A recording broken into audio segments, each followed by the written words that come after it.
And LK wants to know, what can we do to help wake people up? So in my community, there are a lot of like just people that are disaffected with both political sides. And I think we're very interested in like, how do we get people to see what's actually going on in the world as we kind of see it? Do you have any thoughts about that?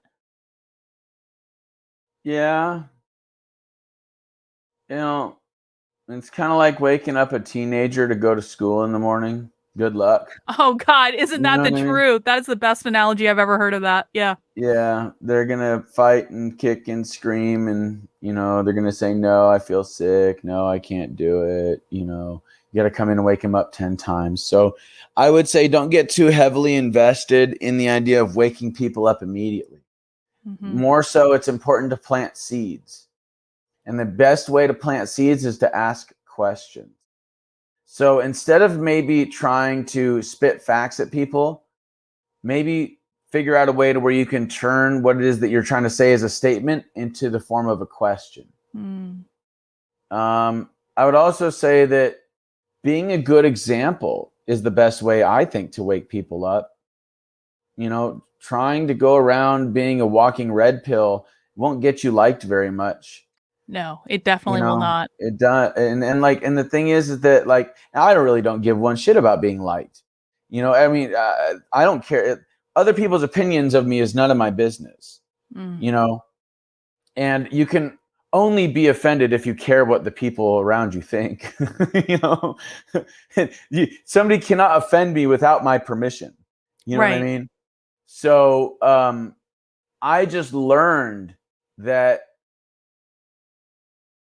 and this is through trial and error, that the best way to red pill people is by being a good example, Hmm. is by being like having such like peace and calm and like a good attitude that people are like, dude, what's your thing?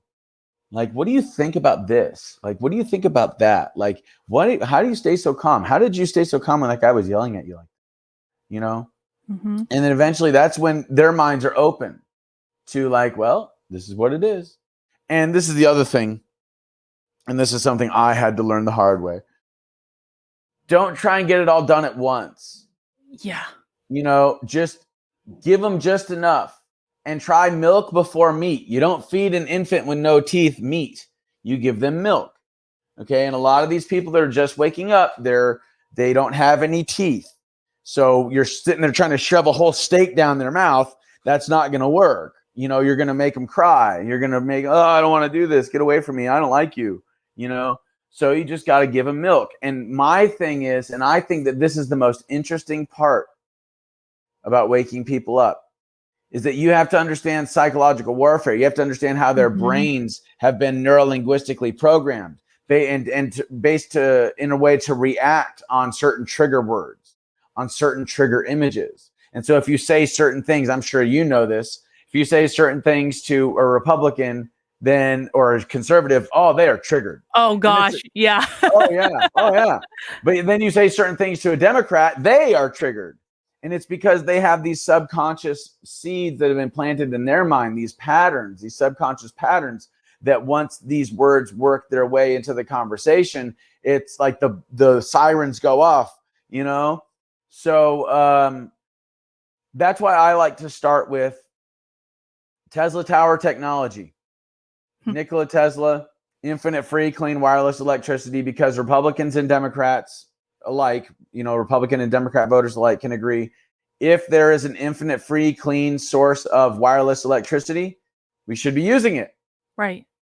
And of course they're going to be like, well, what about oil? What about nuclear? And so for me, when it comes to the conservatives, you're best off being like, screw solar panels, screw lithium, screw wind turbines. Say all that first, and then you can say, and yeah, if it's polluting the environment, screw nuclear energy and screw oil. If we have an infinite free, clean, wireless form of electricity, that's what we should be using. Hmm. And if it's the other way with the Democrats, you could say, screw oil, screw nuclear, and then you can say, screw the solar panels, the lithium batteries, and the wind turbines. If there's an infinite free, clean source of wireless energy, then we should be using it. Another example would be Dr. Rife. That's Rife, Royal Raymond Rife. Dr. Reif's machine and how he was working with Nikola Tesla, and he used frequencies and vibration to kill cancer and other diseases. So similar to how you can shatter a wine glass with sound and frequency, you can shatter a cancer cell or a virus with sound and frequency without doing any damage to healthy human tissue. So that also is another route that I go, because Republican and Democrat voters can both agree if there's a cure for cancer, and there are many, then they should be released to the public, in spite of the fact that they'll have negative side effects for the pharmaceutical company and their profits. The 3 patents that Donald Trump released in 2020 that were filed by a guy named Salvador Payas, room temperature superconductor, a 0-point energy engine, and a TR3B triangular shaped inertia propulsion or anti-gravity craft. These are the things I like talking about, and the reason why they're good things to talk about, and the reason why they're the best seeds to plant, in my opinion, is because nobody has an opinion on them. Right, right. There's no trigger there. They're like, huh? Really? That's it's like, brilliant. yeah. You have to go to the kind of like neutral territory. Yes. And territory that everybody can agree on, that nobody really knows anything about. And not just that, but like when it comes to Tesla Tower technology and Dr. Reif and his machine, as people look into both of these stories, they're going to find 3 things. Number 1, they're going to find corruption at its inception here in the United States. People like JP Morgan, the Rockefellers, the Rothschilds, these big bankrolling families, and how they stood in the way of Tesla, how they stood in the way of medical advancement with Dr. Reif, how they stood in the way of real progress in the early 1900s.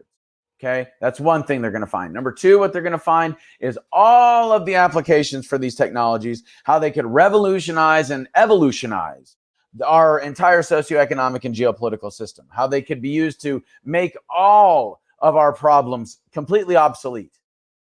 And the last thing, and this is what's, I think, kind of most important, in order to understand how these technologies work, you have to understand energy, frequency, and vibration. And Nikola Tesla said, if you want to understand the secrets of the universe, think in terms of energy, frequency, and vibration. So as people investigate these 2 things, Tesla Tower Tech and Dr. Reif and his machine, what they're going to find is corruption at its inception in the United States, early on, not early 1900s. Number 2, all of the applications that these patents have for humanity and how they could free us from a decentralized grid system that is owned by the globalists.